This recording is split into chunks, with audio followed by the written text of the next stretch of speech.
द्वापर युग में महाभारत के बाद माता गांधारी ने प्रभु श्री कृष्ण जी को श्राप दिया था कि तुम्हारे वजह से संपूर्ण कुरुवंश का नाश हो गया। अगर तुम चाहते तो ये युद्ध रोक सकते थे, लेकिन तूने नहीं रोका, बल्कि तूने पांडवों का पक्ष लिया और ये निश्चित किया कि संपूर्ण कुरुवंश का नाश हो जाए। इसीलिए मैं तुम्हें श्राप देती हूँ कि तुम्हारा यदुवंश का भी संपूर्ण विनाश हो जाए और तुम भी एक सामान्य मनुष्य की तरह मृत्यु प्राप्त करो। यह सुन के श्री कृष्ण जी ने मुस्कुरा दिया। जीवन मृत्यु इस सृष्टि का प्रमुख नियम है, चाहे मनुष्य हो या अवतार। यदुवंश को कोई नहीं मार सकता था सिवाय उनके खुद के।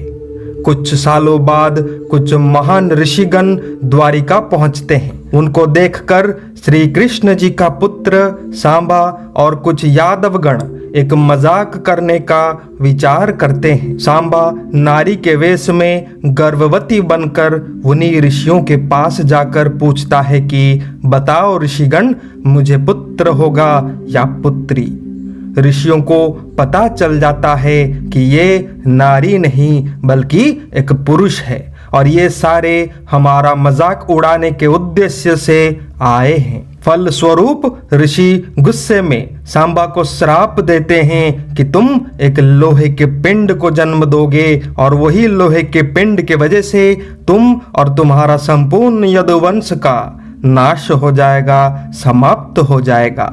श्राप अनुसार सांबा एक लोहे के पिंड को जन्म देता है और डर के कारण उस लोहे के पिंड को तोड़कर चूर्ण करके समंदर में फेंक दिया जाता है, ताकि उसके वजह से कोई क्षति ना हो, कोई नुकसान ना हो। लेकिन होनी को कौन टाल सकता है। उस लोहे के पिंड के चूर्ण में से एक छोटा सा टुकड़ा को एक मछली ने निगल लिया और उस मछली को जरा नामक शिकारी ने पकड़कर उस लोहे के टुकड़े को ना ही उद्धार किया, बल्कि उससे एक तीर का निर्माण भी किया। द्वारिका नगरी और यदुवंश सभी रूप से परिपूर्ण था, लेकिन धीरे धीरे ईर्षा, घमंड, मोह माया का शिकार होते जा रहे थे। सभी ने मद्यपान करना आरंभ कर दिया था, एक दूसरे को नीचा दिखाना आरंभ कर दिया था, अपने धर्म एवं कर्म से भटक चुके थे। हर रात मद्यपान के बाद सभी महाभारत के बारे में चर्चा करते थे। कोई कहता था मैंने ऐसा मारा, कोई कहता था मैंने ऐसा किया। सब अपना बड़प्पन दिखाने की कोशिश करते थे। इसी बीच सत्याकी, जो कि पांडवों की तरफ से लड़ा था, और कृत्यवर्मन, जो कि कौरवों की तरफ से लड़ा था, दोनों के बीच झगड़ा हो जाता है। सत्याकी ने कृत्यवर्मन को मार दिया, फिर यादवों ने सत्याकी को मार दिया। अत्याधिक मद्यपान से आरंभ हुआ यह झगड़ा यदुवंश का अंत का कारण बन जाता है। सब एक दूसरे से लड़के मृत्यु प्राप्त करते हैं। प्रभु बलराम ये सब देख के टूट पड़ते हैं और समाधि ले लेते हैं। उनके मानव शरीर से शेषनाग निकलकर वैकुंठ चला जाता है। इसको देखकर श्री कृष्ण भी टूट पड़ते हैं और एक जंगल में पेड़ के नीचे शांत होकर सो जाते हैं। जारा, जो कि वही जंगल में हिरन का शिकार कर रहा था, पेड़ों के बीच से हिरन के कान जैसा दिख रहा श्री कृष्ण जी के पैरों के तलवे को तीर मार देता है।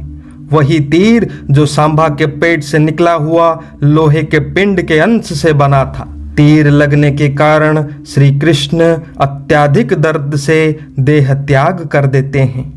ठीक वैसे ही जैसे त्रेता युग में प्रभु राम ने पेड़ों के बीच से तीर मारकर बलि को मारा था। जरा नामक शिकारी और कोई नहीं दोस्तों, बल्कि वही बलि ही था। और 600 सालों पुराने मालिका ग्रंथों में ये प्रमाण मिलता है कि श्री कृष्ण जी का घाव, जो कि तीर लगने से हुआ था, द्वापर युग में, कलयुग में कल्कि के पैरों तले बिल्कुल वही घाव मौजूद है।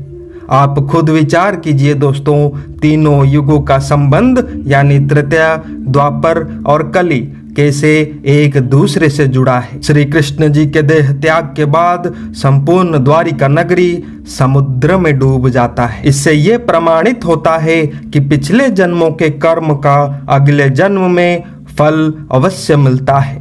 इसीलिए मैं सबसे कहता हूँ, सत्य, धर्म, भक्ति का पालन निष्ठा से कीजिए। बुरे कर्म त्याग दें, क्योंकि चाहे मनुष्य हो या भगवान, कर्मों का फल सबको मिलता है।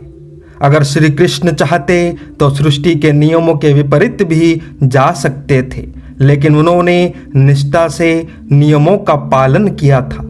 आज यदुवंश की तरह पूरा मानव समाज कलिग्रासित हो चुका है, एक दूसरे पर अन्याय अत्याचार कर रहा है, एक दूसरे के रक्त के प्यासे बन चुके हैं। इसीलिए अंत निश्चित है दोस्तों। अच्छे कर्म करेंगे तो अच्छा फल भी अवश्य मिलेगा, कोई नहीं रोक सकता। मनुष्य जन्म बहुत ही मुश्किल, बहुत ही संघर्ष के बाद ही प्राप्त होता है दोस्तों।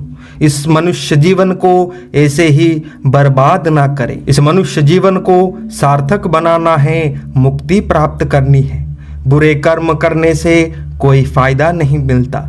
2 मिनट या 2 दिन का खुशी मिलता है, लेकिन फिर उसके बाद दुख मिलता है और कई सारी कठिनाइयां भी मिलती है। तो दोस्तों, आत्म मंथन कीजिए। जो शास्त्र और पुराणों का ज्ञान हमें दिया गया है, भारतवर्ष के अनेकों महान ऋषि संतों के द्वारा उसका पालन करना जरूरी है। आप सबके प्यार, सहायता और योगदान के लिए हृदय से धन्यवाद करता हूँ। जय जगन्नाथ, जय पंचसखा, जय हिंद।